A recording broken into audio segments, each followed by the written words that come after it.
तीसरे दिन की कथा में मैंने कहा था कि निंदा करने वालों को ब्रह्म हत्या की पाप लगती है। महाराज, महाभारत में कथा आती है, एक राजा थे, बड़े धर्मात्मा राजा, ब्राह्मण भक्त थे।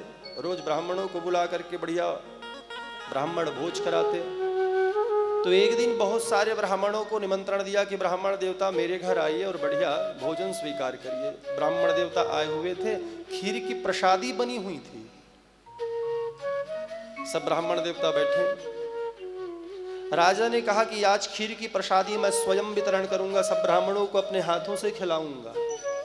और उसी समय की घटना है, आकाश मंडल में एक बाज, एक चिल जो है, अपने मुख में सर्प को दबा करके ले जा रहा था। मरा हुआ था सर्प। वो सर्प को लेकर के जा रहा था तो सर्प के मुख से विष की एक बूंद नीचे गिरी और गिरी कहां? उसी खीर की प्रसादी में गिर गई। अब ये बात राजा को पता नहीं है। राजा ने वही खीर की प्रसादी समस्त ब्राह्मणों को वितरण कर दिया, सबको खिला दिया। जितने ब्राह्मण खाए सब मारे गए, सब मर गए। ब्राह्मण मरे, राजा को बड़ा दुख हुआ। मेरे सिर पर तो ब्रह्म हत्या का पाप चढ़ गया है, मेरे द्वारा ब्राह्मणों की हत्या, पर यह हुआ कैसे? महाराज, अब ये बात धर्मराज तक पहुंची। अब दंड देना है, पर दंड किसे दिया जाए?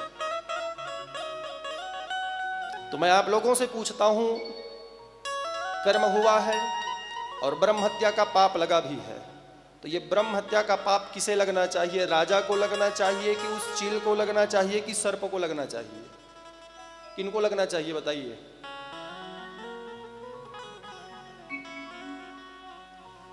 आप? राजा को क्यों लगना चाहिए? भाई राजा को तो पता ही नहीं है कि उसमें विष गिरा हुआ है। अगर राजा को पता होता तो विष वाला वो प्रसादी थोड़ी देता। सर्प का भी कोई दोष नहीं है क्योंकि वो तो मरा हुआ है बेचारा। चील का भी कोई दोष नहीं है, वो तो अपने भोजन के लिए उसको लेकर के जा रहा है।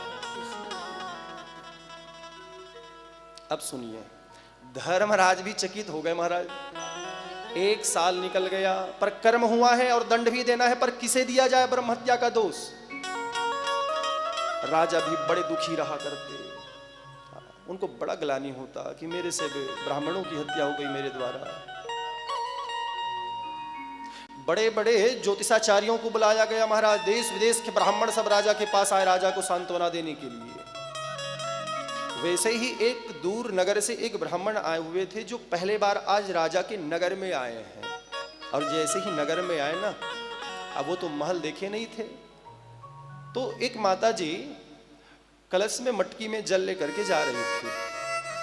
तो ब्राह्मण उनसे पूछा, बोले माँ ये बताओ ये राजा का महल कहाँ पे है?